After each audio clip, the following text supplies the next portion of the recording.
Welcome to today's Explainer. We're diving straight into a really unexpected geopolitical blueprint today, one that takes 1970s personal self-help principles and maps them directly onto modern provincial independence movements. Think about that for a second. Taking the deeply personal, messy journey of psychological growth and projecting it right onto the grand bureaucratic stage of macroeconomics and statehood. It's a fascinating concept, so let's jump right in. It sounds like a crazy premise, right? Can a self-help book actually build a sovereign state? Well, to impartially unpack how this theoretical framework actually works, we're looking at the psychological models of renowned authors M. Scott Peck and Wayne Dyer. We're going to see how their ideas are being theoretically applied to macroeconomic strategies, specifically looking at proposals modeled for the province of Alberta. Keep in mind, we're examining this purely through the lens of the source material to really understand the mechanics of this proposed political strategy. Here is our roadmap for the Explainer. We'll cover the psychology of sovereignty, the discipline of independence, eliminating erroneous zones, the stages of true community, and finally, the sovereign organism. Let's get started. Section 2. The discipline of independence. Let's look at M. Scott Peck's foundational pillars. Peck argues that the absolute most basic tool for growth is delaying gratification. Scheduling pain now for future joy. We all know how hard that is on a personal level, whether it's sticking to a strict diet or a budget. But geopolitically, the source material translates this to a province willingly accepting short-term market volatility and administrative nightmares, like a transition tax, to build infrastructure like an Alberta pension plan.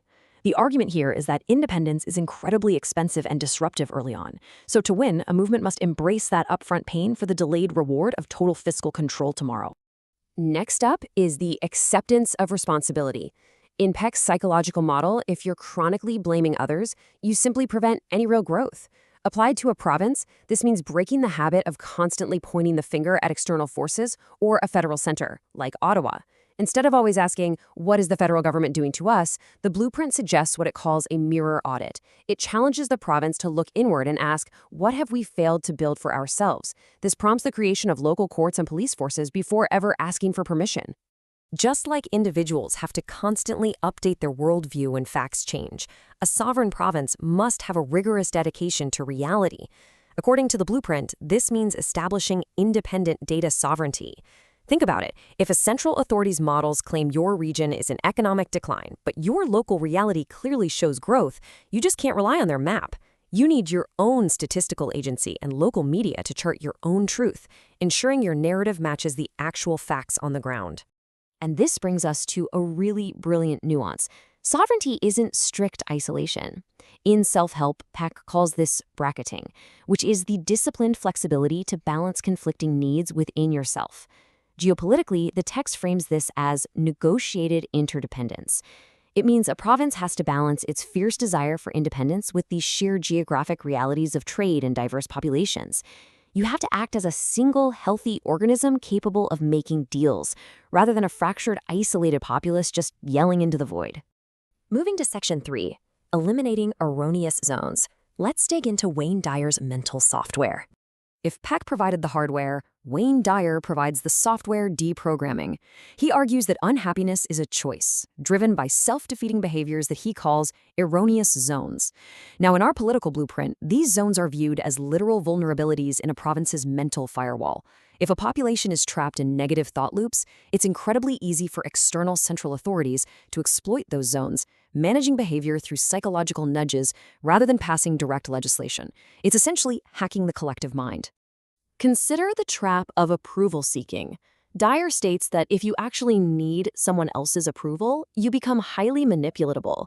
For a province, seeking the constant approval of the broader nation or a federal center creates a toxic dependency loop. It makes the province highly nudgeable to social validation. The fix? Self-validation. Relying on an internal signal builds a psychological immune system against outside manipulation. You just no longer need them to tell you that you're doing the right thing. The source material targets very specific paralyzing emotions here. Take guilt and worry. Guilt immobilizes you over the past. Worry paralyzes you over the future. Central controls often use fear-based news cycles and crisis narratives to trigger these exact emotions, keeping a population entirely frozen. The countermove is present moment awareness. Then there's the justice trap. that exhausting demand that federal politics be fair. The authors argue this just fosters endless victimhood narratives. True self-responsibility means letting go of the need for fairness and acting effectively regardless of how rigged the system appears to be. Section 4. Stages of True Community, the Evolution of Sovereignty. Because you can't just have a bunch of sovereign individuals, right? They actually have to learn to function together. The source maps out how this builds through 4 distinct stages, and it warns that this is a linear, unforgiving path. You absolutely cannot skip steps, and retreating backwards when things get tough is the #1 reason political movements fail. Stage 1 is pseudo-community. Think of a tensed family dinner where everyone is smiling but secretly furious. The unity is incredibly fragile because it's based entirely on denial. Politically, this is the status quo, where a province complains behind closed doors but complies publicly just to avoid a scene. Shattering this requires what the text calls radical honesty, much like the famous Alberta firewall letter. But of course, speaking uncomfortable truths naturally forces the community into the next, far more volatile stage. Welcome to chaos. Once that illusion of unity breaks, internal fighting and political infighting completely erupt. And according to the blueprint, central control architectures actually rely on this exact chaos to divide and conquer a breakaway region. The sovereign imperative here is completely counterintuitive. You must stay in the conflict and endure it. Do not silence opposition, and whatever you do, do not retreat back to the false comfort of the old dependent system. If a movement manages to survive chaos, it hits the hardest stage. Emptiness. On a personal level, this means letting go of your ego and prejudices to truly hear others. Politically, the province literally empties itself of learned helplessness and federal dependencies to clear out the external noise. It's a massive institutional emptying, methodically replacing federal tools like police forces and pensions with local ones to make room for a unified, truly sovereign voice. Basically, you have to empty the cup before you can fill it with something new. Section 5. The sovereign organism, achieving true autonomy.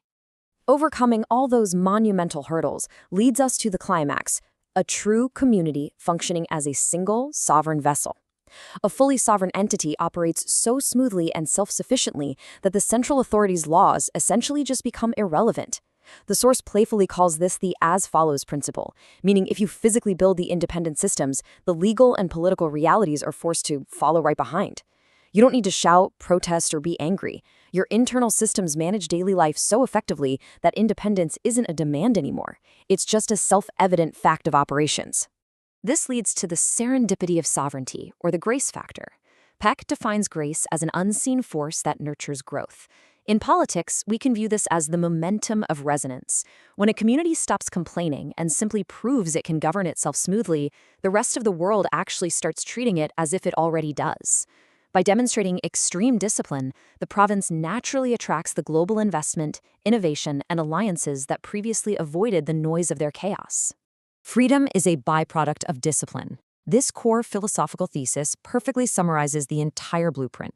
You just cannot achieve macro-level independence without rigorous micro-level self-mastery.